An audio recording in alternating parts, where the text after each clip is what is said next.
One. Hello, Paul. Welcome everybody to another Truth Proof live stream from the UK. So we're going to welcome Les, any guests, any guests, old or new, coming into the stream. We welcome you all. And so, Paul, what sort of a week have you had? I've had a decent enough week as usual, Les. I'm just going to mute this sound when it appears, but. Yeah, it's been okay. Busy as usual. We've been sort of trying to make connections and do what we've been doing for Wolflands. Managed to hook up with a few big radio shows and podcasts. Let's just get the word out there. Finally, I know people in chat, people listening to us, they'll have been sick of us saying it's nearly ready. It's nearly ready. Well, it's kind of there now, people. So onwards and upwards to the next project. Last week, I was in Rosslyn, which were an interesting experience. And I might talk about that, seeing as we've got Malcolm on as well, because he'll have more knowledge of this than me. And yeah, all good, no complaints. Yeah, and I'm just going to say for the people who don't know, Wolflands is a film that we've released on Amazon Prime Video, which anybody can rent or buy. If you type in Wolflands, two separate words, you'll find that film. And yeah, it's all looking good, Paul. So let's see who's in the chat tonight. I don't know if you can see any names. Yeah, we've got Barbara Davis, disabled Welshman. And Ralph Winter, Fortian, Steve T, Stargazer, Karen Taylor. We've got Sky moderating for us. I don't know if Alison's doing it tonight. Bash the. I'll not repeat that one. We've got Bishop in, Fred Flintstone, Karen Taylor. Yeah, and it's Tom Brittany. I think I know that guy. Yeah. And the sober carper. I take it you're a fisherman, so all good. Not many sober carpers about. And Tom Waters, brilliant, Tom. And I've cracked the bottle open, mate. Thank you. And Billy G. Just need to say that Tom Waters gave me a beaut bottle of champagne, and he says when you've finished Wolflands, you and Mary have a drink of that. So Tom, appreciated. There you are. Let's save a bit for Les. Right. Yeah. Okay. Right. Without further ado, then. Yeah, we'll bring our guests on. And first of all, we're going to bring Malcolm into the stream. There you go. Welcome, Malcolm. Hello. And we need to say right from the off that Malcolm's having a few camera problems tonight, but he is here. We've got the audio, so that's good enough for us. And obviously, we've had Malcolm on. I'm not sure if it's the third time now, but I know he's been on before. And I hope you don't mind me calling him a veteran UFO stroke paranormal researcher, because quite honestly, when it comes to paranormal research in the United Kingdom, Scotland, there's nobody got any more knowledge than Malcolm. I mean, he's up there with everybody else. And we're going to be talking about his new book, The Paranormal Case Files of Great Britain, Volume 4. I don't know why he's infiltrated our territory. I think, have you run out of case files in Scotland, Malcolm? No, this one is actually obviously case files of Great Britain. So we had to encompass everything, every kind of strange paranormal case from the British Isles. And the thing is, I've got plenty more, Paul, for more books. So, and that's a great thing. That's the beauty of it. You know, once I give lectures or do various things, people come to me with all these stories. And I've said many, many times before, it's no good me hoarding all these stories and just filing them away in a filing cabinet. It doesn't serve any justice. They have to go out in book form. And that's why, you know, I enjoy so much writing about people's experiences. Granted, we have to ensure that the information that's being provided is, of course, legit. We don't want the wool pulled over our eyes, and that applies to any researcher here in the UK. But in the main, the stories contained therein in this new book, as I feel, you know, worthy of inclusion, and I'm sure they'll raise a few eyebrows. I'm sure they will. Go on, Les. I think Les has got I'm just going to mention we can't bring Michael Kameron, who was advertised to come on tonight, because he's having issues, I think, linking to the stream with the devices he's using. So apologies there. But we can add our regular contributor, who is a Revenant. Welcome, Rev. How are you doing, mate? You all right? Evening. Yeah, not so bad. I'm sure you'll have something interesting to ask Malcolm, and I'm sure he's going to enlighten us with some of these new cases. And Malcolm, when you said people come to you, do you find yourself leaving Scotland and going down into British Isles to interview people, or is a lot of it done in archives and via phone conversations? Well, it's a bit of both, really. I mean, obviously, it's great that we can get down there to any part of the UK and do a face-to-face. Of course, Skype is equally, it's fine, but you want to physically be there. You want to really engage with the person, and perhaps even that person will take you to the locality where a strange incident occurred, which you can't technically do over Skype, although you could probably do on FaceTime, if he's using that. Some of it is by email, but the vast majority is, site visitation if possible. It's got to be that way. And because that way you gain a better understanding of not only the person themselves and the area in question. It's good. Just out of interest, we are kind of, and I know you won't any road naming people. Do you actually investigate? You will have investigated some cases, invested quite a bit of time. I've done it myself, and quite a few thousand words in writing up people's reports, only to find out, I don't know, 3/4 of the way down the line, it's not quite ringing true, and it's annoying. Do you come across that often? Thankfully, very little, to be honest with you, Paul. I mean, that's good for me, but I dare say that it does happen.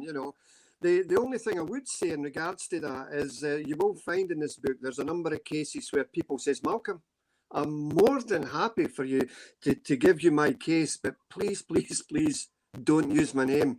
So any skeptics that may read that, they might think, nice wee story, but it's no using a real name. And that's what people have to understand. There are many, many people with wonderful stories. And Paul, I'm sure you've encountered this yourself. And they'll say to you, Paul, don't use my name, mate. You can use my story, don't use my name. And that should not in any way, shape or form detract from the honesty and the validity of any given statement. So that's the beauty of it. Yeah, I absolutely 100% agree with you.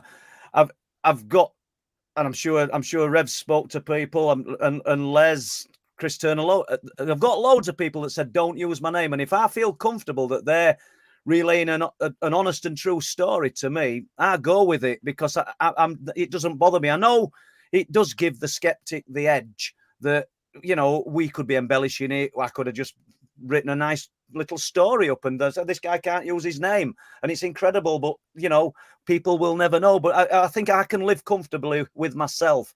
As an example, and this is your show here, but I talked about on one of the shorts what we did on the YouTube, this glass tunnel effect, this lower silence, this Oz factor that a couple had entered up at Bempton a few months ago.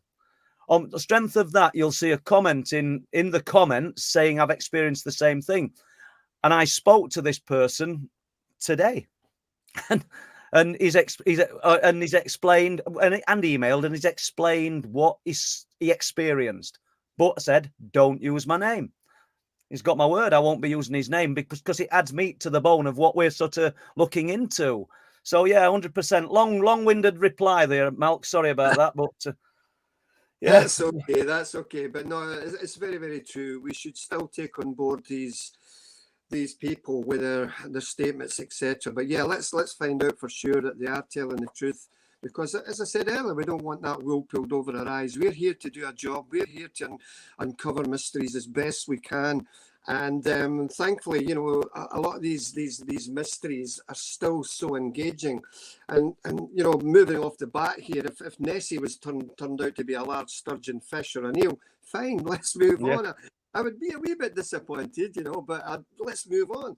The same with any ghosts, any stately home or that, because you've got to look at the facts that some ghostly cases written in previous authors' books in the 60s and 70s may not technically be true, and then they get to reused in different authors' books. I'll quote this fellow, and they're quoting things that's not happened. So it's all about honesty, it's all about integrity, it's all about nailing your colours to the mast and finding out for sure if the Joe Bloggs you're speaking to is kosher. You're absolutely spot on. And do you know, is there any cases that you've worked on, or any accounts that you've been told that you've never actually got to grips with, but you dearly love to, because it's fringing on, it's real because there's a few people over the years told you about it, but you just can't quite get hold of it, and you think there's a big one out there that you really want to work on? Is there anything out there? Well, other than actually what's truly in Loch Ness, that is a big one for me. As a wee boy growing up in Scotland, that mystery fascinated me, as it still does today. As you probably know, I'm one of the few people in the world to have gone down in the Loch Ness submarine to a depth of just under 800 feet. That is SPI, and I can't say too much about this. Just I know there's just been a massive big investigation at Loch Ness just the weekend just gone. Next year, SPI will be undertaking a massive search at Loch Ness for Nessie. And I can't say, I'm sorry about this, but I can't say too much about it just now because we're still speaking to investors, etc. But this is going to take up a big chunk of my life next year. Really? I probably will come off the lecturing stage and the podcast stage and just to concentrate on this. But to answer your question, it would be Nessie would be the one for me. Really? Yeah. And who could fault you? What's your views on Nessie, Rev? What, you know? Yeah, it's a big monster that keeps appearing in Loch Ness. It's a very, I don't know if you've ever been up there, but it's black as out is Loch Ness, and very you can't see anything into it. It's an eerie place. There's the sightings, as far as I understand it, date back to one of the monks at Fort Augustus, I think. So the water horses, or the kelpies as they're known. But yeah, there's been lots of sightings, hasn't there? And to me, the area that most interests me there is Boleskine House, which is Aleister Crowley's place. That sort of interests me more than Loch Ness. But yeah, it's fascinating stuff. Any views on that house then, Malcolm? Well, a lot of people, researchers have said that perhaps the sightings of Nessie probably happened because of the rites that Aleister Crowley was doing at Boleskine. But we have to bear in mind that Nessie sightings go way prior to Aleister Crowley conjuring up demons at that historic little house there. So it goes way back. I believe the only way you're going to prove Nessie is getting into its environment, and that's underwater. Surface visual sightings can be misconstrued. You get tourists coming from Japan for 5 minutes and they think they see a hump, and it's just a standing wave, which is a boat traveling north and a boat traveling south. And the waves that's generated by the bow create this standing wave. So a lot of photographs have been faked over the years. In one of the books I wrote about Nessie, I devote a chapter to a guy called Frank Serrell, who was a prolific hoaxer of Nessie photographs. So next year, we believe that the investigation should go under the waters of Loch Ness and not above it. Okay. Do you know, a guy contacted me. I'm see whether I can put you in touch with him. And he's got relatives who still live on the Loch. And he got me in touch with these people. And one of them is 45 years being on Loch, and his property looks down onto the Loch. And you might have heard me talk about this, Mal. We might have even done it when you were last on. And I think he was cleaning his paving or some stone slabs, and he looked down onto the Loch, and there's this thing, this big neck stuck out of the water. Yeah. And he before that he'd never seen or experienced anything, and he'd seen it. And now I think there's 2 occasions now where this man's seen it. But from what I can gather, and you're in a better place than me to say whether I'm right or wrong, a lot of the locals know a lot more than what they're letting on, and they don't want it kind of flooding with tourists. Am I right, or is that good for area if it's flooded with tourists? Well, it's great for the Scottish economy. There's no 2 ways about it. I mean, when you look at Graceland in Memphis, Tennessee, Elvis Presley Boulevard, you've got all these wee dancing Elvises, you know. So, I mean, there's a lot of wee toys of Nessie and Drumnadrock, Invermorriston, Fort Augustus. It is good for the local economy. But the same token, we are trying to deal with what's truly in there. It's been there for centuries. And of course, other Scottish lochs, including Loch Morar, which is only 11 miles long, has equally got what we call a water beastie or a water kelpie. And it's just a great part of my life. And it's a great mystery that is enduring, it's loving. And I just love the place. I was there, you know, last year with the other half, and that 24-mile stretch of water, the moods of the loch. It's great for me. It's fantastic. What about? Well, obviously, we're going to touch on your book, Malcolm. But what about other phenomena around this loch? Is light phenomena or anything? Big cats, cryptids. Have you touched on any of that, or do you get reports of anything like that? Well, would you believe there are a number of UFO sightings that's been seen in and around Loch Ness over the years?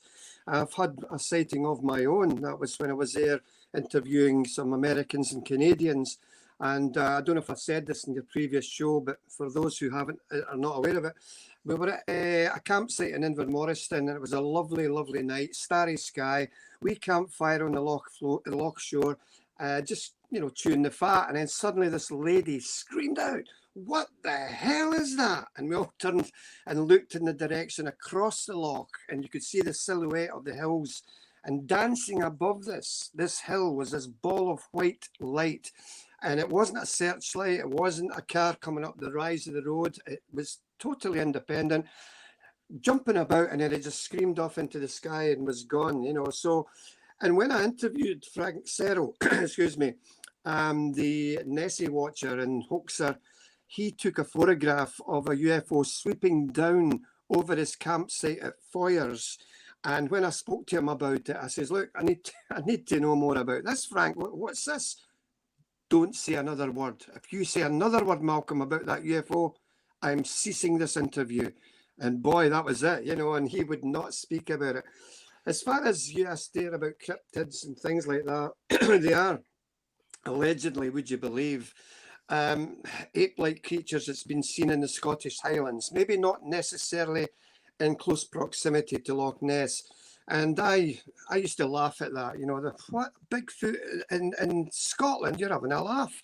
Then a lady by the name of Charmaine Fraser gave an astonishing lecture at one of her conferences in Glasgow University, and it blew me away by the facts that she provided. So that's what I love about this subject. We don't know it all. The world is so strange, and we're learning all the time. This is the woman that I think Chris Turner had on Elusive and the documentary, and really knowledgeable. And she'd had her own. I think she had 2 sightings, Malcolm. I can't remember how many. Think she had. I think she had. We're going to have to see whether we can get her on live stream here, because, like you said, really knowledgeable, really interesting. Yeah. Is that the lady that saw it when she was at her grandma's house? Is that right? I think so. Yeah, that's correct. Yeah. That's correct. Yeah. Yeah, and I think there was 2 sightings. Yeah. So then, let's just stay with Nessie for a bit, unless we've exhausted him. I don't think we ever will for Malcolm. What is he, or what is the Loch Ness Monster? I know you can't categorically say, but in your opinion, what is it? Well, before I give you that answer, I'm speaking like a politician now. I would dearly love, as would many, many other researchers, we would dearly love for it to be some form of plesiosaur, but it's clearly not, because plesiosaurs could not extend their neck vertically. It's impossible. They didn't have the vertebrae in the neck. I think possibly a large mutated eel. Now, I remember when I interviewed Father Gregory Brucey at the St. Benedictine Abbey in Fort Augustus. Sadly, it's now all converted into flats. Great shame. Anyway, here's a man of the cloth, and he said that he took a visitor from Westminster Abbey, and they were down at the jetty at Fort Augustus, and the loch was like a sheet of glass, not a ripple.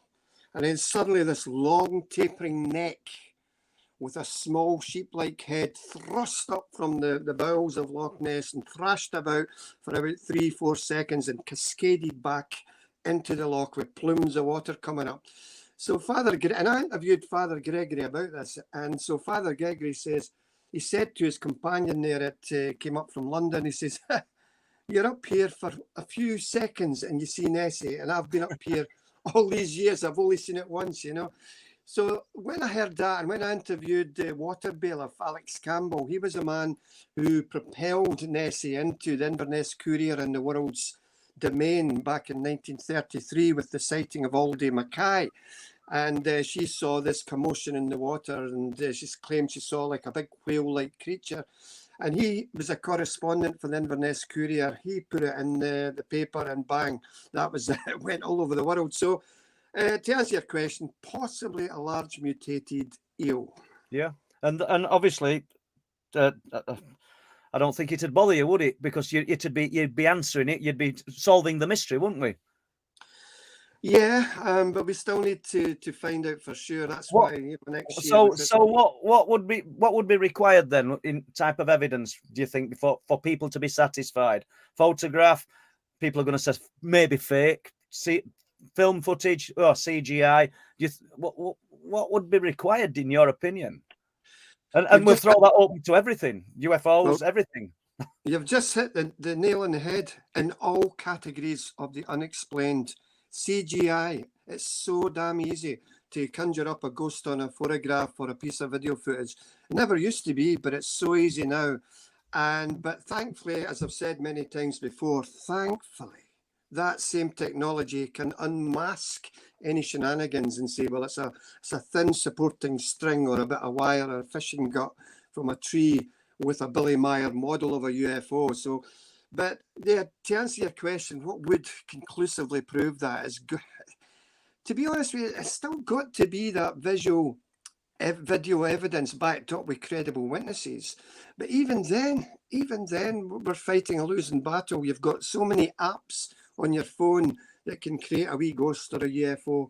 We're living in times when technology is certainly, I don't know if it's good for us guys or bad. Yeah, agreed. And we're living in this world this new world of AI, artificial intelligence. And I did a short the other day, these short YouTubes that we keep putting on YouTube, I don't know, 5 to 6 minutes. And I actually posed the question, I haven't put it out there yet. Is AI the vessel for unexplained phenomena? Is unexplained phenomena, has it been waiting for us to get to this point in our evolution and create AI for it to place itself in it? I know it's all hypothetical and we're just throwing ideas out there, but any views on it, Rev, Malcolm? Yeah, I mean, I think after you, Malcolm, sorry. Yeah, I just it's a wee bit frightening to be honest with you. This AI, you can have Putin or somebody else, and you can make words appear in Putin's mouth as if he really wants to create a nuclear strike on America or something like that. AI can do that. That's a deadly sign of it. Yeah. As far as maybe the paranormal and UFOs, I'm still undecided on that yet. Yeah, no, I seriously believe that it could be the body for the phenomena, and I don't know. It's probably a bit out there. It's only just ideas I were kicking about, but it's strange because I spoke to Chris Turner about it only 3 or 4 days ago. So I've just done one of these shorts, and he said he's just done a little interview for Mick McLaren, and he's saying the same thing.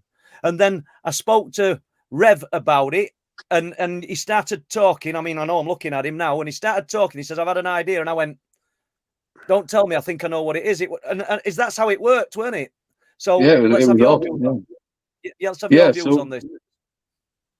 I was kind of thinking about the idea that because AI has already been developed in certain stages, therefore in the future it's already where we're worried it's at.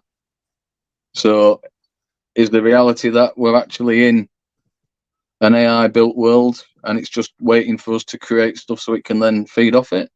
And then once that, do you know what I mean? It seems to be that way, the way everybody's ideas, your photographs, your life, everything's uploaded now, isn't it? Everything's put on a big computer. So all that information, all them ideas are slowly getting filtered away from the human aspect, and the AI aspect is taken, isn't it?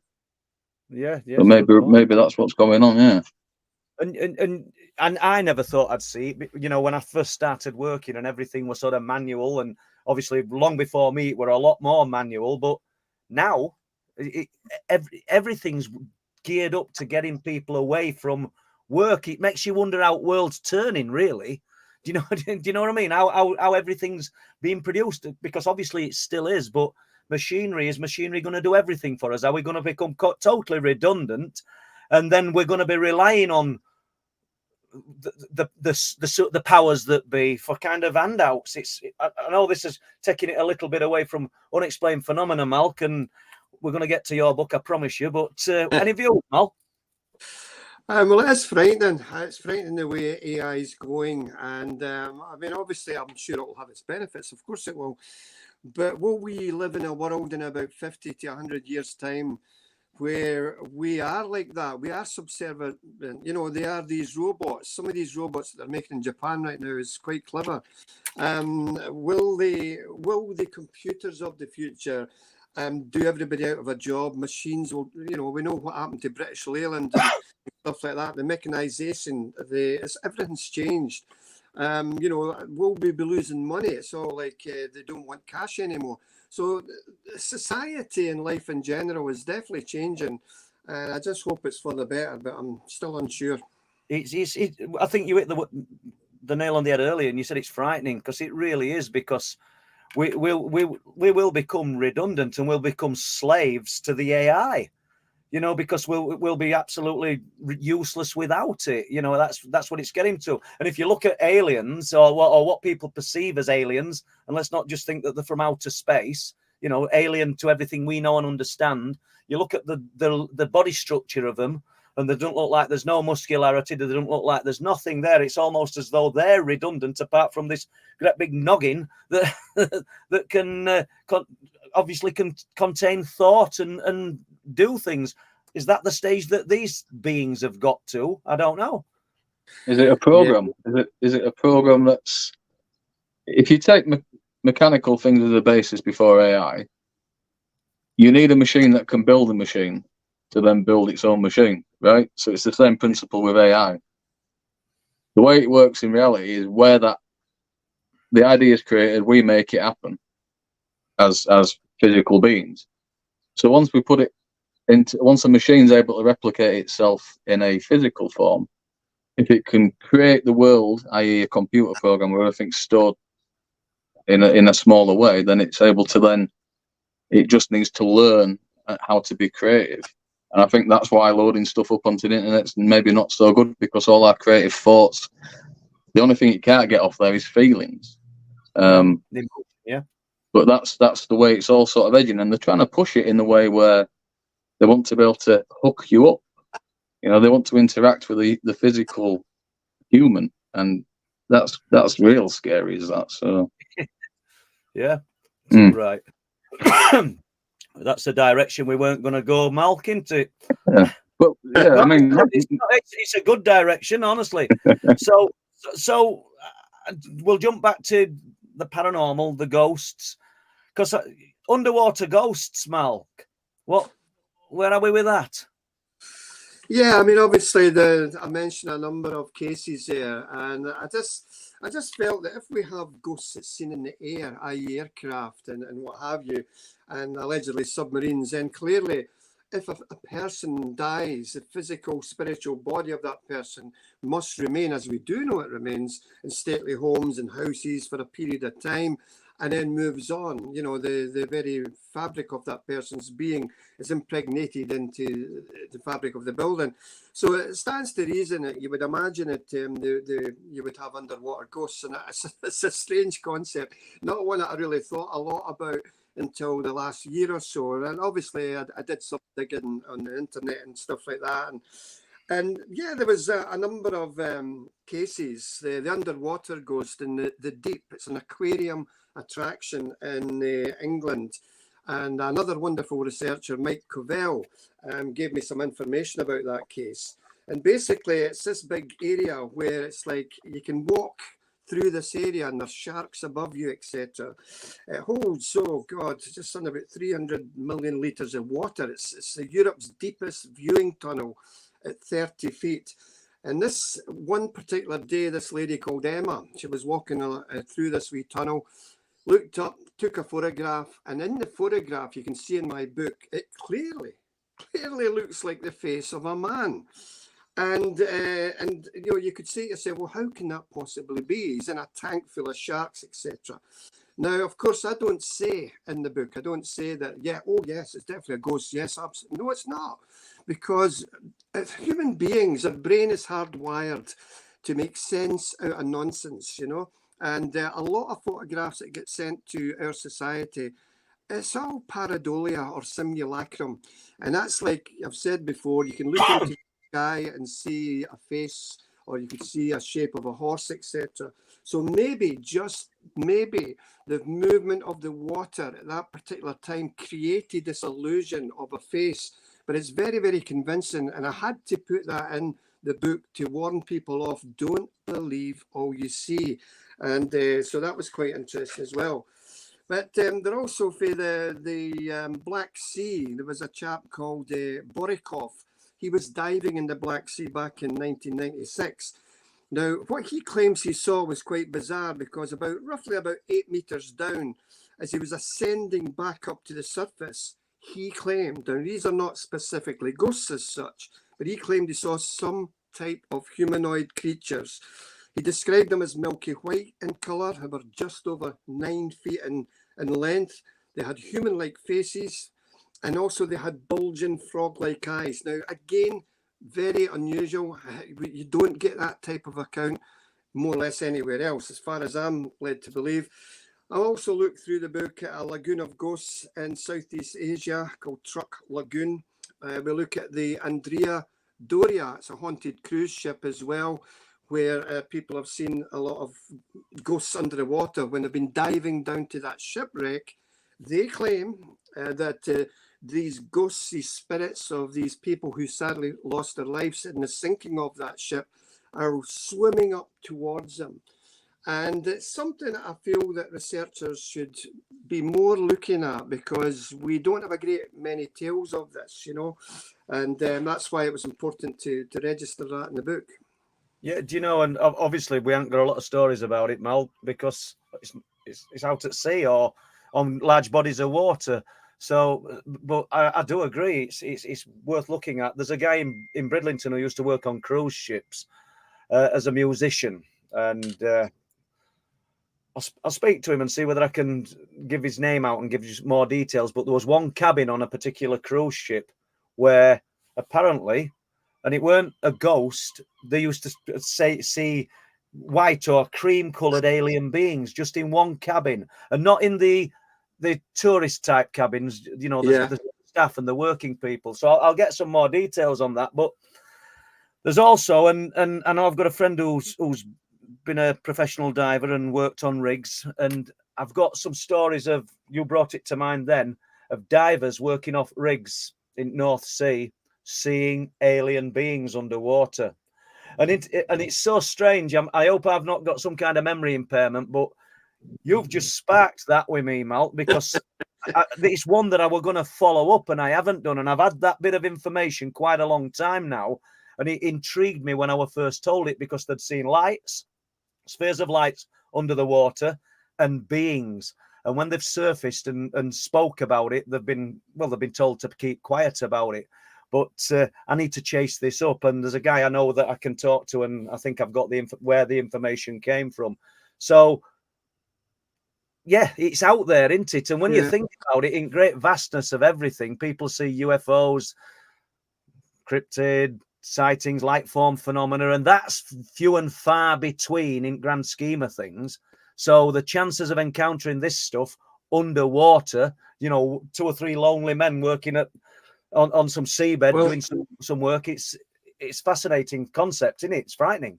It is. I mean, it is mostly divers. Obviously, it's divers that's doing this work. They've gone down to ships that's been lost at sea, and they're claiming to see these spirits of these people rushing up towards them. And as you know, we know more about the surface of the moon than what we do in the planet's oceans. The Mariana Trench. There's so many UFOs have been seen diving into and exiting out of the seas of this world, more so around the island of Puerto Rico. So it's a vastness of oceans. It covers about 75% or so of the planet, and a lot of it's unexplored.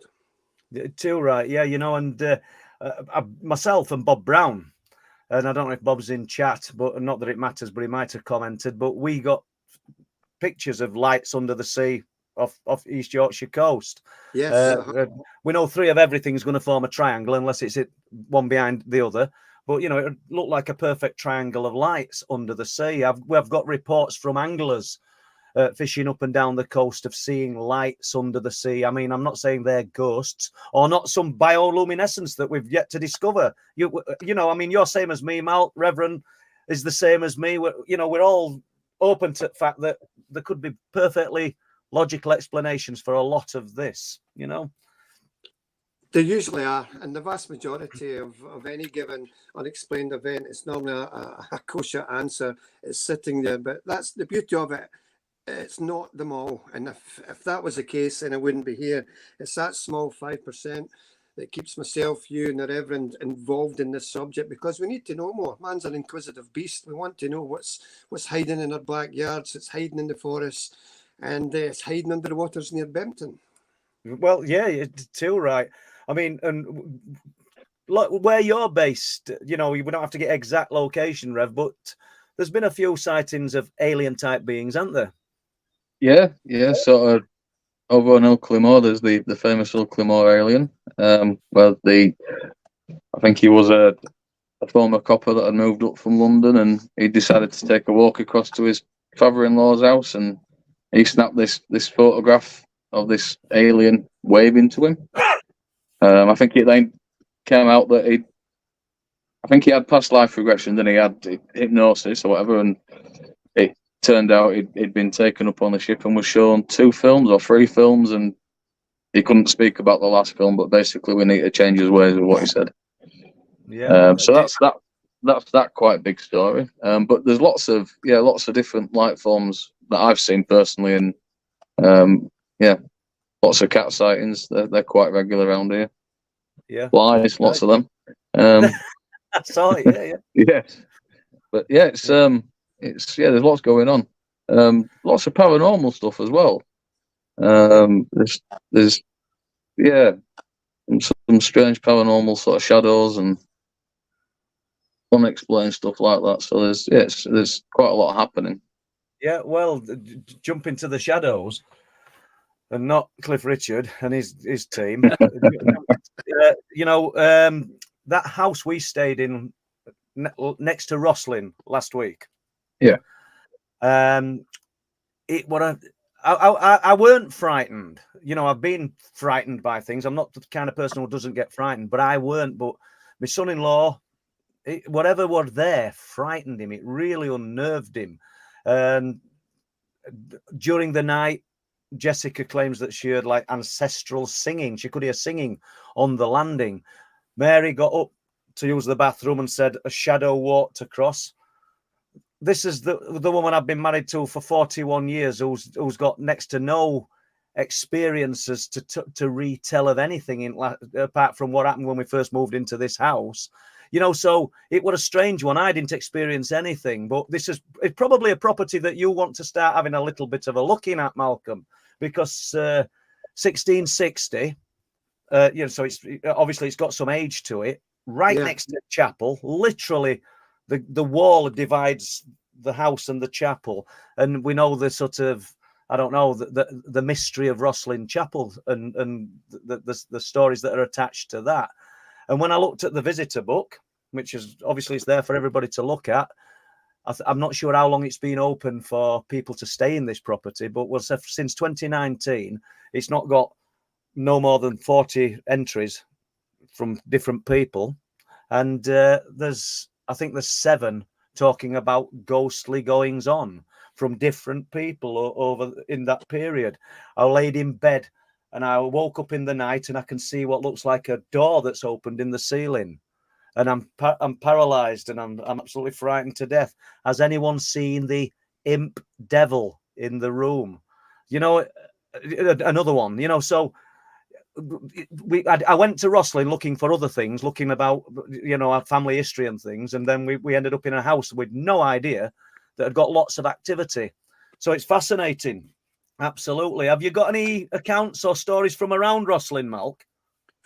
Well, I mean, first and foremost, thank you for telling me about that property. I was not aware how haunted it was until you've just said there. That's quite interesting. I need to certainly look at that.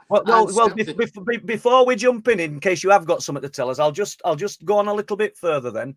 I don't want to get anybody into trouble who works there. Because it's next to Rosslyn, everything has to be locked. Chain across the gate, door into the garden locked, because literally it's next door. And Rosslyn's just got busloads of people coming all day long. But somebody asked us if we could let them into the back garden. So we did. And asked how we were enjoying it. And my wife said, not sleeping very well. It's really, really uneasy. He goes, well, some people have stayed in the property and left after the first night. And then I'm not going to say all of the tour guides at Rosslyn, but when they found out where we were staying, they said, have you seen the ghosts? Have you experienced it? And it was uncanny. We didn't go asking for it. I didn't go saying, Paul Sinclair here, I've written these books on this or that, Yeah. It just came soon as we said where we were staying. So fascinating. Right. Sorry, Mal, go on. Yeah, no, I mean, all I can say is that there have been some UFO sightings above Rosslyn as well, but mostly of kind of balls of light as opposed to any structured craft of any description. It's mostly balls of light. And your friend and mine, Alien Bill from York, he's been there a few times and he's taken some pretty crazy photographs of orbs and bits and bobs in the skies above Rosslyn Chapel. So it's one of these buildings, these iconic buildings dotted about Great Britain. It has this history, this enigma, this it just oozes paranormality, and it has got a history, too much history to go into just now. But it's one of these areas. Clearly, it might sit in a vortex, it might sit in a ley line. I don't know, but clearly there's a lot going on in and around Rosslyn, not just what's going on at the Apprentice Pillar. Yeah, I would agree. And last week we did a one-off live stream, just talking about Wolflands, and I did say we'd been to Rosslyn. And when I said I'd not experienced anything, I need to catch myself, because Jess and Nick went for a late night walk, and we walked up, you'll know Rosslyn, so we walked towards the visitor centre, and that stone wall that is in between the visitor centre and that house, a light appeared on wall and shot across top of wall, and I just went, did anybody see that? And Nick went, I saw it. I said, okay, what do you think it was? He says, I think it was a moth caught in light. I put him, it's on that last week's Wolflands that we talked about. I said, well, there's not really any light there. What's it flashed up on? Nobody's got a camera flash. We're actually just looking, and this thing's gone. I'm not saying they're into perfectly rational explanation, but that was the only thing that I saw that could have been unusual. Let's put it that way. Although you do get this kind of strange feeling when you stood in that place just full of all that history. It's a fabulous building. Oh, absolutely. Totally agree. It's just great. I'll need to get back again. Now, you got me beeped for that to go. Well, I also met up with Chris Meek, a Scottish paranormal investigator, who got a lot of good things to say about you. And he was telling me about a few cases, and I wish I should have wrote them down. I've got half my questions, to be honest, because I thought Michael were going to be joining us as well. But I think it's a case that you're familiar with, Malk, and he talks about a long black Toblerone shaped UFO that the police saw. Have you covered that one? It sounds familiar. Certainly the shape. I think that was the case. It may be a guy called Andy Swan. Anybody listening in will be able to correct me. I'm pretty sure it was Andy Swan who saw this Toblerone shape craft in Armadale, or the Bathgate Armadale area of central Scotland. Not obviously the ridges, just like the box, the Toblerone box. Yeah, that's right, yeah. Moving silently and slowly. And then it kind of came down, if it's the same case Chris is referring to, Chris Meek, it came down towards a field, and it like done a hop, skip, a jump. It jumped back in itself, this big object, And very rarely in UFO lore do you get this type of shape. It is there, but very, very rare as far as I'm led to believe. This object. Yes, triangle. Maybe if you look at the end of the Toblerone box, that would be a triangle. But we're looking at it side on.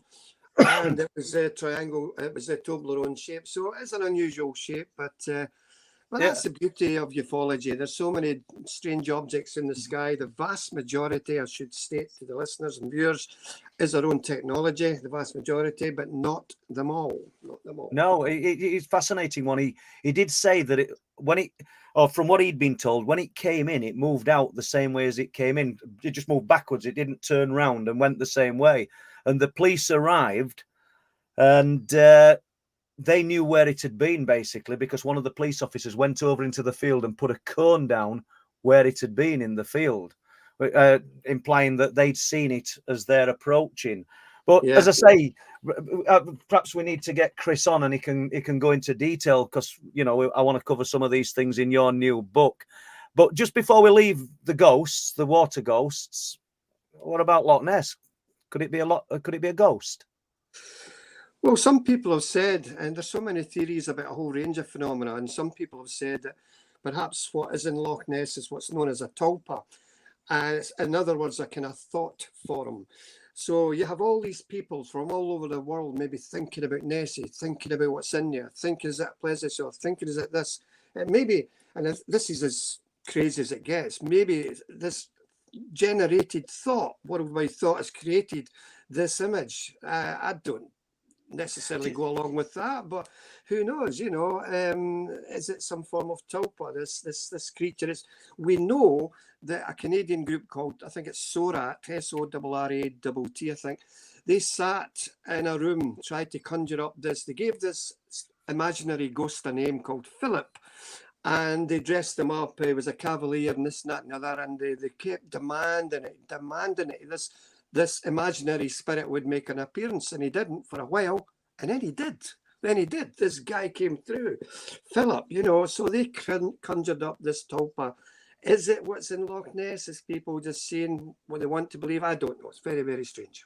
It's an interesting concept, that, because we've done Wolflands, and the witnesses that have seen these creatures, for want of a better word, in the forests.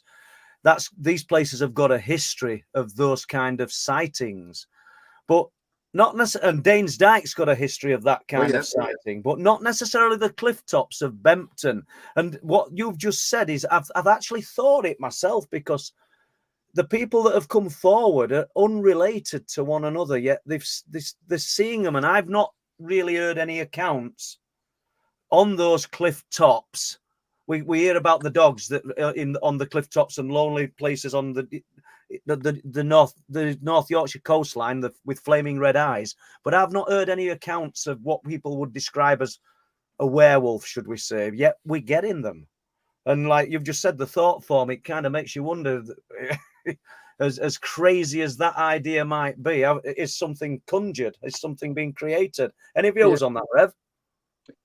Yeah, I mean, if you take Loch Ness, there's no evidence to support large fish or mammal life in there. I believe there's very little fish life. There's, apart from sort of once you get so far down, it's nil, I think. Is that right, Malcolm? I don't know about that. I mean, there are quite a large population of fish in Loch Ness. Salmon in it, is there? Salmon and char and what have you, yeah. But again, it's whether that's sufficient to go, feed a population of certain large-bodied creatures is open to debate for sure. Yeah, and then so I assume that there's probably a link to the sea via some underground. The water's got to get out, hasn't it? So I'm guessing when it flows out, is it come out in Inverness? Yeah, again, there's no, at the moment, there's no any evidence of any subterranean tunnels which would lead to the North Sea. And that's not to say they haven't been found as yet. I mean, it's a possibility. Loch Ness is a freshwater loch, as we should know. Equally, there's they've tried to find out if there's any underwater caverns or caves. They've not found any as yet, and anybody who's watching the show, please correct me if I'm wrong there. But that, again, that's not to say that they're not there. Whatever is in Loch Ness, and I mentioned earlier, it may be a large mutated eel. It's an accidental breaking of the water's surface, where this thing is coming up to feed off fish, maybe 6 to 8 feet below the surface, and then it's an accidental that you're getting the breakage of that. But yeah, it's a wonderful subject. Have they found seal? How do they get seal in Loch Ness if there's no access to sea, Malk? Well, admittedly, you do have the Caledonia Canal, which is at the Fort Augustus end. It's a series of locks. Many ships pass through that on a regular basis, and sometimes you do get seals and coming through that. I mean, a number of seals have been sighted in Loch Ness, and to an observer on the shoreline looking at that wee head bouncing up and down, you'd be forgiven for thinking it's a Nessie, when in point of fact it's just a seal. So again, there's so many things viewed from a distance that can be misconstrued as a fanciful Loch Ness monster, as indeed there are in the sky. It can be misconstrued as UFOs. So with it, I mean, I've got to say this very quickly. Our society look at both sides of the coin. We're not a die-hard in the wool believers, not by a long way. We look for the normal side of things before we look at anything else. We've got to find what's causing this. Now, admittedly, my research over coming up 50 years or more, I'm convinced, totally convinced, that mankind survived the grave, that we will lead this other life in another realm. I'm also convinced that we are indeed dealing with some non-human intelligence that's operating in our airspace, and it's always been with us. The annoying thing for me is why are they not physically saying, like, here we are, okay, we've got the Tic Tac, we've got Go Fast, we've got Gimbal, it's been captured by the USS Theodore Roosevelt and the Nimitz from Navy fighters, they've captured this footage. So that's all by the by, that's all very well, but we need to have some closure. We need to find out, why are you still doing abductions? Why are you still gathering the sperm and ova from males and females? You've been doing it for bloody over 50 years now. There's no need for it now. So there's something going on that we human beings can't comprehend. I mean, obviously there's various authors. It's said they call them hybrids. It's a combination of humans and aliens, as hybrids. And I forget the author's name just now. The name escapes me, but he says that's the program. They're genetically modifying aliens and males to subside, to come into the population of planet Earth. Sounds Star Trek fanciful, but yeah, David Jacobs, I think his name is. Yeah. What do you believe that they are extraterrestrials, Malk? I know we're only dealing with opinions here. Or do you think that, you touched on it earlier, they're already here, and are they from somewhere else? Throw the word loosely around, some other dimension? Well, I certainly believe that Jacques Vallée was on the correct lines, the French physicist and scientist, that he believes dimensions holds a massive, it plays a massive part in phenomena, unexplained phenomena. Science is progressing. We're looking at quarks, neutrinos. We're looking at superstring theory. There's all these things that we're just gingerly touching upon and trying to get an understanding. So they may not necessarily come from deepest space. Well, first and foremost, I do believe they're there. It could be dimensions. They may have bases under the oceans. And I used to be embarrassed, Paul, saying this on podcasts, but see now, not anymore, simply because of the weight of evidence that I've accrued over the years. Has convinced me. And for any skeptics listening and watching the show, I would say, yeah, that's fine. Be skeptical, because I had started off on my journey in 1979 to say, what a load of crap. There's no such things as ghosts and UFOs, but boy, was I in for a rude awakening. Yeah, I totally agree. I've held my hand up and said I would say that I'd got no interest in the cryptid phenomena, should we call it a phenomena. And then when these reports from Flixton started coming in, that what I call the Flixton werewolf, and then this fella sat in front of us, which we'll get to afterwards, and his account and you know you've got somebody hand on heart who's telling you the truth, you've got to take notice of it. But looking at Les has just appeared on screen, so I'm assuming there's a few questions, Les, is there? Yeah, we always get questions in, and every week, and there's some great questions in this week. I've got to thank everybody for sending them in, and thanks for Sky for sending them through. But one thing I've just dug up, Paul, and it's to pick up what Malcolm was saying about possible undersea bases, and the like. And I've just dug up this picture. If I can get it on the screen, let's have a look. Just bear with me. Share screen, and maybe you can talk about this little picture here, Paul, if we can get it on the screen. Yeah. To that duck. You talk about the duck. Yeah. Well, obviously, you don't want to appear on the screen, but the screen is actually. This is a bit like Malcolm's video tonight, and for those watching, Malcolm, it's not a case of Malcolm not paying the electricity bill and having no lights on. It's just that his camera's a little bit faulty, so we apologise for that. And it looks like the meter's gone out for the. So what's the picture consist of? The picture consists of a photograph taken from land, probably at Bempton, and you've got 3 lights that form a triangle under the sea. Is it one of my pictures? Yeah. So right. Well, so the caption is it says taken by Paul Sinclair, so it forms a triangle. Yeah, right. I did Sorry, notice. I can't put it on the screen. No, it's folks. not a problem. And I did notice that Old Daily Mail had ran an article this week talking about photographs, talking about UFO sightings around eastern North Yorkshire, and most reports that they used were from our website, but nobody would give us credit for it. So thanks, Old Daily Mail, for that. But yeah, the picture taken under sea, myself and Bob Brown, 2017, August 28th, I think. Seriously, August 25th or 28th. And I know that because one were a deer mutilation, and one were lights under sea. I can't remember which way came first, but it was a strange one because. Are we all right to run with this for 2 minutes? Yeah. Well, we've got no picture up, but I had a decent camera. I had a Canon camera and the camcorder. Bob had his mobile phone, and I tell you now, Bob got the better photographs with his mobile phone, and he wanted to have a walk up around the old RAF base. Not on it, but around the perimeter. Whilst up there, I get a phone call from a guy saying his daughter's driven home from Sledmere and she's seen a UFO, and he's got a picture of it, which they sent me. And I'm talking to him. I said, I'm on Cliff Tops. I'll speak to you tomorrow. Wow. And then he alluded to the fact that we'd got these unusual military vehicles we'd got them on Cliff Tops at the same time. And he said, at Garton on the Wolds, which is a few miles from Sledmere, there's one of them in field as well. So we'd got this combination of a cluster of sort of strangeness occurring. From there, me and Bob walk down. I see the triangle of lights under the water. Bob can't quite see them because we're a fair distance away.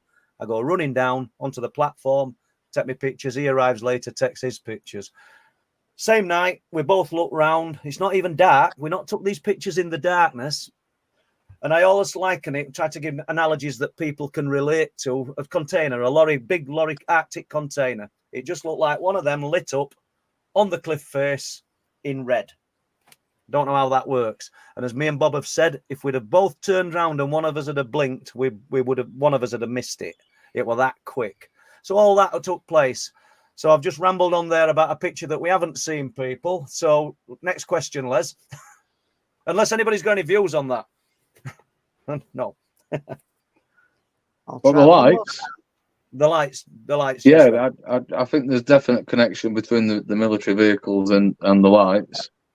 Personally, I think there's a lot more military activity going off under Bempton than what's going on above it, and that's all to make everybody look elsewhere, I think. So there's a lot going on there, and it's sinister.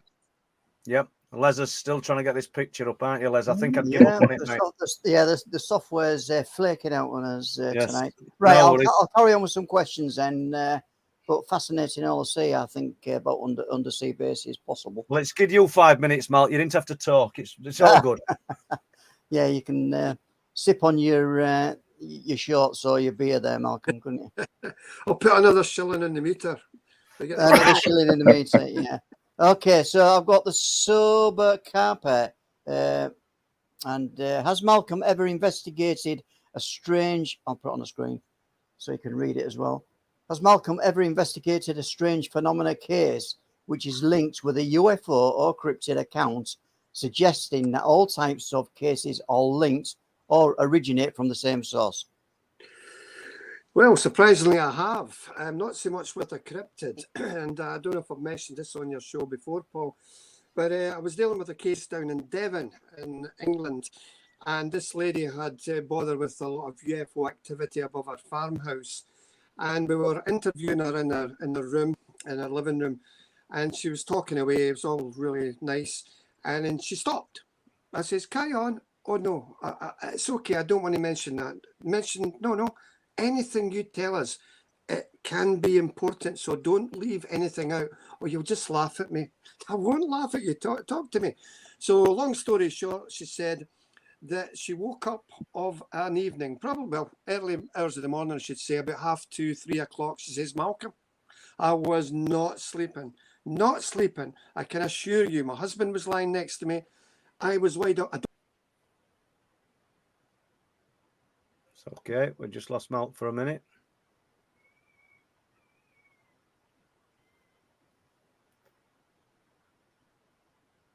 Right. Okay. Can you hear me, Rev? Yeah, can I hear you? Yeah, we're all in here apart from Malcolm. So the shilling has gone out at Malcolm's Mm. house. He'll come back. It's all good. So we'll probably reconnect with that story soon as he comes back. But we'll ask Rev the same question, if you don't mind. Yeah. Not investigated. I would have said experienced a case which is linked with UFO stroke, light form phenomena and cryptid.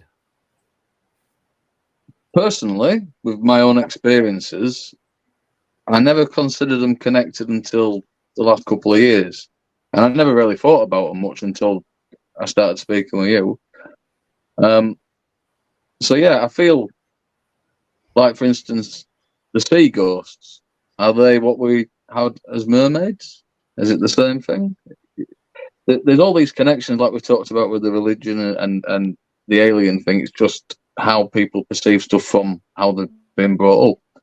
So, yeah, I think the light form connection seems to be a distraction. It seems to be making you look at something. And the same with the cryptid ones seem to be there to try and scare you away from stuff. Yeah. So there's obviously a lot of stuff going on. There's a lot. I mean, if we look at what we know, right, we know that our governments are liars and they've lied to us for a long, long time. So first we've been told that there's no such thing as aliens. Now we've been told that they're here and they can't do nothing about it. Yeah. Right? So which is it? And it's kind of like, we know that, so let's not trust them. Let's trust what we see and not look at it as what we've been told, i.e. it's an alien, but look at it as, first of all, from nuts and bolts mechanical, and then from not just the mechanical side, but from then the holographic side, which is now, I suppose, the step on from mechanical. And when you start doing that, it probably narrows it all down to the same point. And there's something going on, and it's been deliberately kept from us, and slowly but surely, stuff's come out. People have seen stuff, and what they're going to do, they're going to keep telling us lies. Yeah, well, yeah, obviously, but I think they can't widen. I don't think they can widen goalposts much wider. I mean, people are wising up, and probably due to internet and everything. Are you there, Malcolm? No. He's there, but no sound. Yeah, boys. Well, if those questions were directed towards Malcolm, or were they for everybody there, Les? I think most of these are for Malcolm. I'll just run through to the bottom one. Yeah, Malcolm. Yeah. No worries. I just want to dwell on this short that. I've got one probably from Joel Burgess.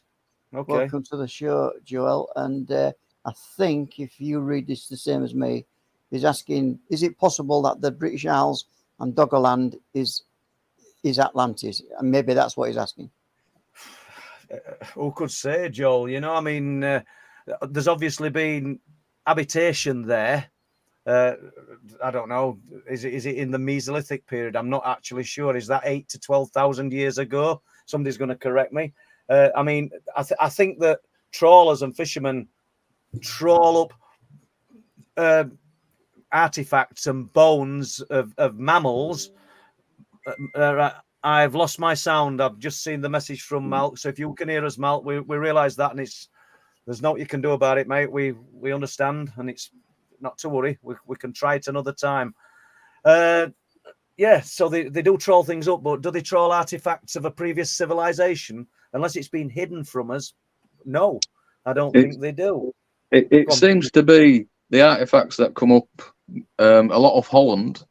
I know there's been a lot of like antler combs, flints, so flint axes, flint arrowheads, and stuff like that. So it would appear that Doggerland and a lot of mammoth and bison and animals like that. So Doggerland during the Ice Age, because as the ice sheets came down and pushed down to London, it then caused the North Sea to be retracted, which then allowed this area of land that's, I think it's about 300 metres on average. It's not very deep, I don't think, in the North Sea, which is known as Dogger Bank, to be inhabited. So, and yeah, there's other artifacts have been found, but not advanced. So not like as we believe Atlantis to be, where they had this advanced civilization. It would appear that hunter gatherers chased down the herds and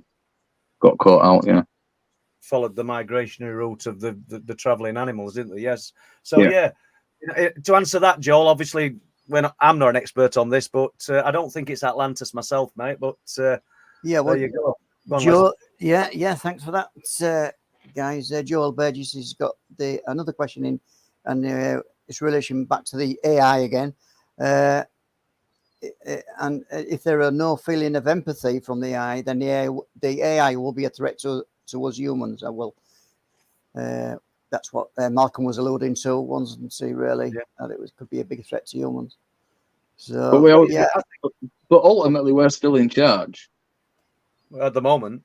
Yeah, not even then. Even in the future, we're still in charge because it's only a case of turning the plug off, isn't it? It is, but I mean, when you look at solar power and the advances in that, I mean, something could be, I don't know, self-charging cars. Something could make itself. Well, absolutely, I don't know. It's over here, isn't it? Doing this, people, it's not because there's something wrong with me. There's a little fly that's absolutely doing my head in. Now, and I've just seen another question in the chat there, and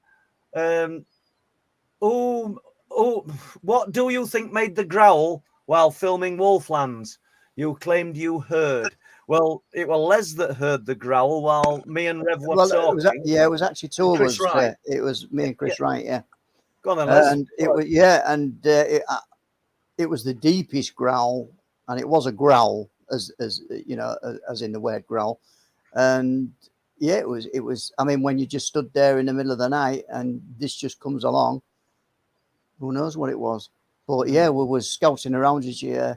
People who have seen the video, the film Wolflands, will see us looking around intensely around the area. I don't think we dare venture too far from camp, but we did have a look around, didn't we? You ventured the furthest, I think, Paul. I don't know, but it weren't sensationalized either, because if anybody's looked at Wolflands, it's not like, and I don't mind saying it, it's not like a lot of these documentaries where you're going to leave at the beginning of an advert because something incredible's happened, and then when you get after adverts, you find that somebody's knocked a can over or a glass. It's not like that. The growl was genuine. We didn't add a massive growl for effects after the film, which we could have done. We just wanted to report things as they were. I mean, they're just honest reports. That's all I can say. Right. So you got a question here? Then go on, Monk. Oh, right. It's just it's just a statement from Monkey Hanger. It just wants to say Wolflands is an absolutely brilliant documentary. Congratulations to all involved. Please make another. We'll make another, Sithy. Yes. Yeah. Have we got Malcolm back? Yeah, I've just got the sound back there. My apologies. I don't know what happened there, guys. Yeah, I did see Yeah. your message come up, Malcolm, and I did tell people that, you know, you'd just messaged in Facebook. But if I'd have gone off, I'd have probably not got back on. Do you want me to So, go through yeah. some of the questions for Malcolm then, Paul? Yeah, please do. Okay, welcome back, Malcolm. And I think we've got a question from Patricia Adams Wright. Patricia is asking, what is the longest investigation your research has been involved in? Thanks. Wow. And that's to Malcolm. Well, I mean, it's got to be back to Loch Ness because I knew you were going to say you knew I was going to say that. Yeah. I've been dealing with that since I was about 15 years of age, and so that's probably the longest one. As far as UFO investigation goes, obviously it depends on the feedback from the police, the airports, which you have to do. You have to get in touch with the police to find out if any members of the public saw that, the airports to see if there are any air activity in the vicinity, the meteorological stations for the release of weather balloons, the Ministry of Defence to see if there are any air exercises. So you've got to dot the I's and cross the T's, and that can take anything from maybe 2 weeks to 4 or 5 months, you know. So every investigation is different. When we look at the ghostly aspect of that, obviously you want to do the best you can. You've got to find out if say, for instance, it's a haunted council house, you have to find out about the locality, with any graves on the site. Is it these houses built on any specific ground? You've got to look into the background of the people you're researching. You have to ask very, very tricky questions of the occupants of the house, and that is, madam, are you on any medication that may cause you to, have hallucinations or visions?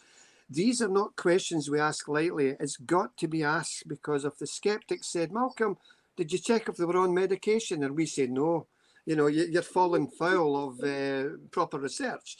So again, it's a good question. It depends on the actual case. Yeah, okay, yeah, that's good. Yeah, Thank you. and Patricia's got another question in. Well done, Patricia. Malcolm, and I know we've just touched on it a little bit earlier. Malcolm, do you believe all these phenomena may be related to each other? And if so, how? Thank you. Yeah, just like I said before, I think there is a crossover to a degree, not with every case, but clearly there is a crossover. And I would like to see researchers across the world bring more to bear about these crossover cases. I mentioned the Devon one earlier there. If there are any crossover cases where clearly there is this distinction where you have the paranormal ghostly aspect and UFOs in the same umbrella, if you like, then fine, let's look at it. But I think there is a crossover, yeah. Yeah. Okay, and just before you go to the next question, I mean, Pat, we're on screen then. Patricia Adams right, and I can't remember what date, but we are having Pat on because she's got some great knowledge and things that she's going to share with us, and I'm sure you'll have questions for Pat, you guys as well, and we'll get Rev on and Pat. I think it's on the 17th, isn't it, Les? So it's probably next week. Yeah, that's next week. Not probably, it'll be next week.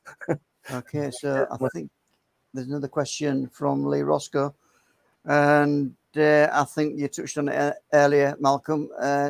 Question: does Malcolm have proof it's a single creature or family or group? And we're talking about the Loch Ness monster, I guess. Well, it's clearly more than one. For any family of any creature to exist, you have to have a certain colony of creatures, for want of a better word. And it's a 24-mile loch, so it's once you're there and you drive alongside it, you'll see how big it is.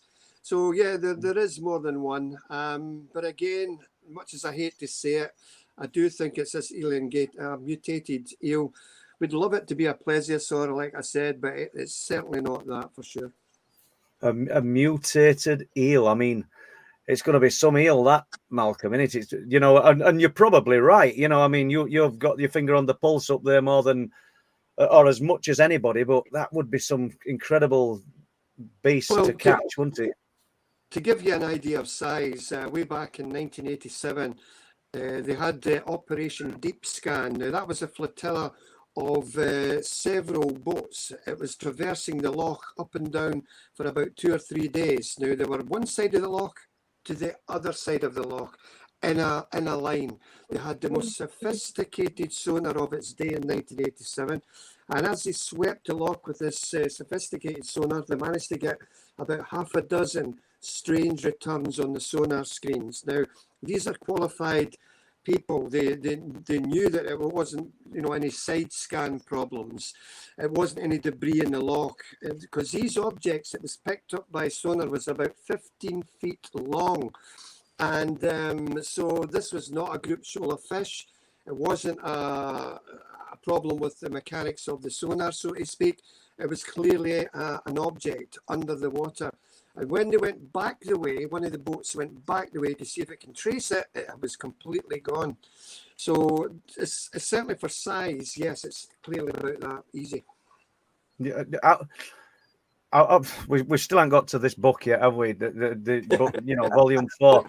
Well, how did what book? How do skeptics view that then? Because that's proper evidence, Malcolm. That's if they're after evidence, then what more could they ask for? Oh yeah, it's not going to give you bona fide proof that the Loch Ness monster exists, but it's proper evidence. How do the skeptics explain that? The skeptics will be skeptics. Black is black, not white.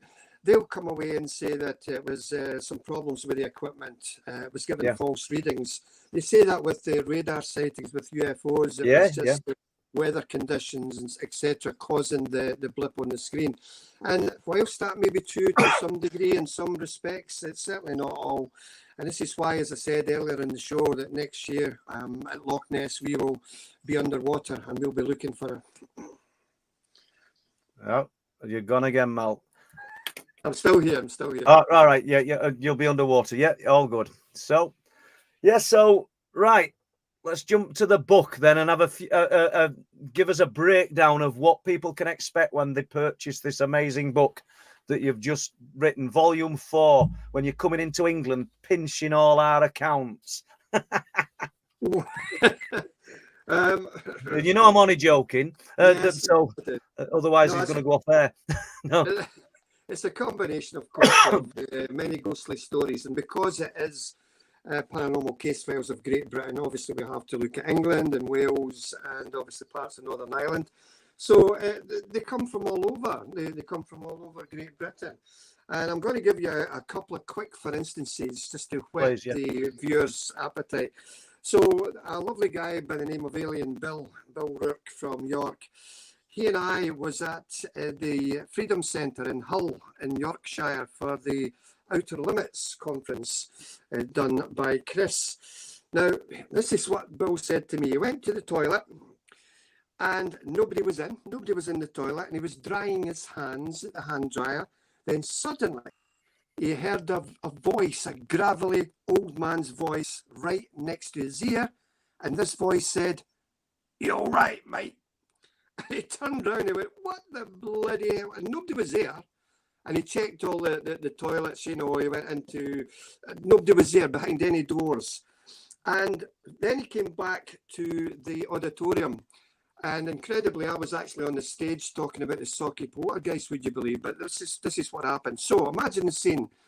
Alien Bill sitting there with Kathy Cogliano from Massachusetts came over for the conference. And Bill's wife, Victoria, was sitting there as well. So they're all watching me on stage. Now, what I'm about to tell you, you may not believe, but then again, who knows? What happened next was this.